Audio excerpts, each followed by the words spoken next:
नमस्कार मित्रों, स्वागत है आपका हमारे चैनल में। आज आपकी समझ भरत मिलाप का वर्णन आपकी समझ प्रस्तुत कर रही हूँ।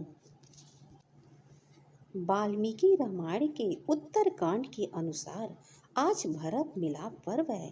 दशहरे से अगले दिन अश्विनी शुक्ल एकादशी को इस उत्सव का आगमन होता है।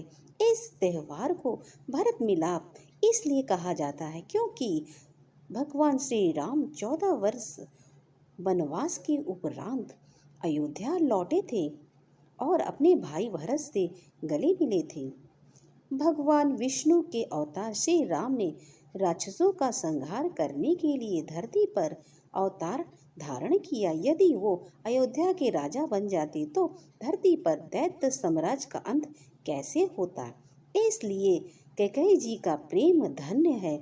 उन्होंने सदा के लिए कलंक का टीका स्वीकार कर श्री राम को काज से सहयोग दिया।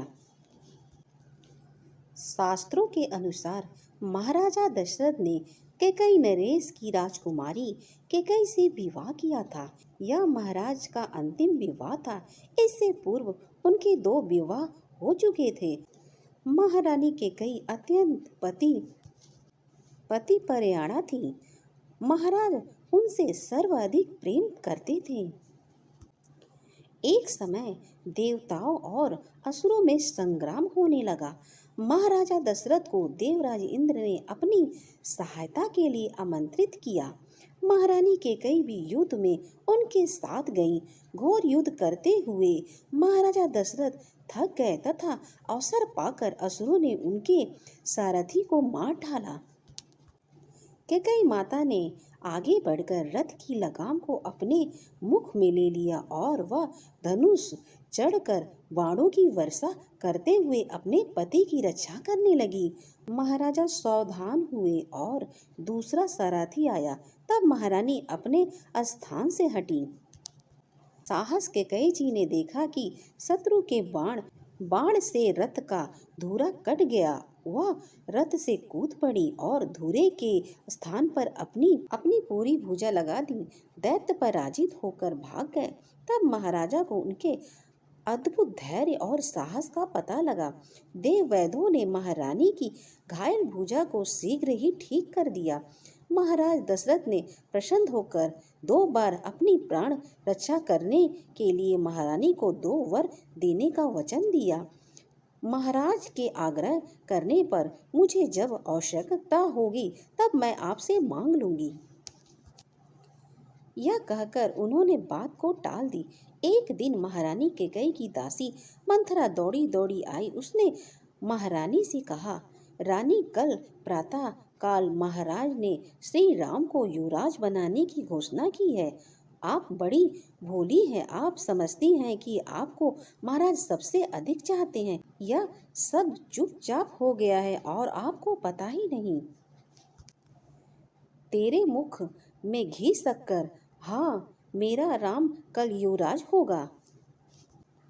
यह मंगल समाचार सुनने के लिए मैं तुम्हें यह हार पुरस्कार में प्रदान करती हूँ। कैकेयी जी ने प्रसन्नता से कहा। मंथरा ने कुटिलता से कहा, अपना हार रहने दीजिए। कौन भरत युवराज हो गए जो आप उपहार देने लगी हैं। राजा आपसे अधिक प्रेम करते हैं, इसलिए कौशल्या जी आपसे ईर्ष्या करती हैं। अवसर पाकर उन्होंने अपने पुत्र को युवराज बनाने के लिए महाराज को तैयार कर लिया। श्री राम राजा होंगे और आपको कौशल्या जी की दासी बनना पड़ेगा। मेरा क्या है, मैं तो दासी हूँ और कल भी दासी रहूंगी। नियति के वश कैकेयी ने मंथरा की बातों पर विश्वास कर लिया और कोप भवन के एकांत में महाराजा दशरथ से श्री राम के लिए 14 वर्ष का वनवास और भरत के लिए राज्य का वरदान मांग लिया। श्री राम के वियोग में महाराजा दशरथ ने शरीर छोड़ दिया।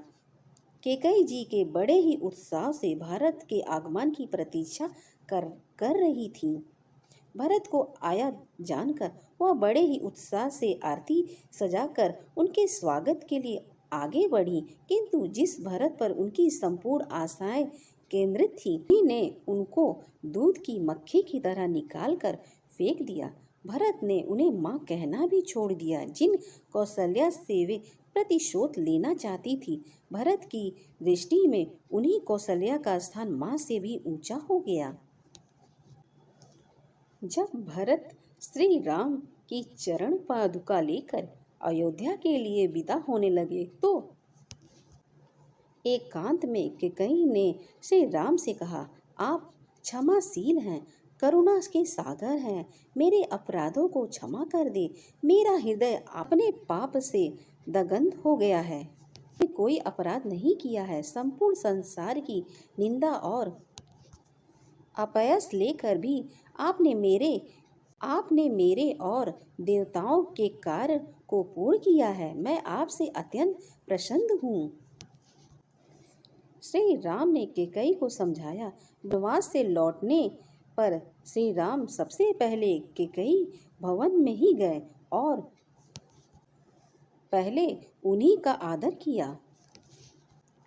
अगर मेरी वीडियो आपको अच्छी लगी तो हमारे चैनल को सब्सक्राइब करें।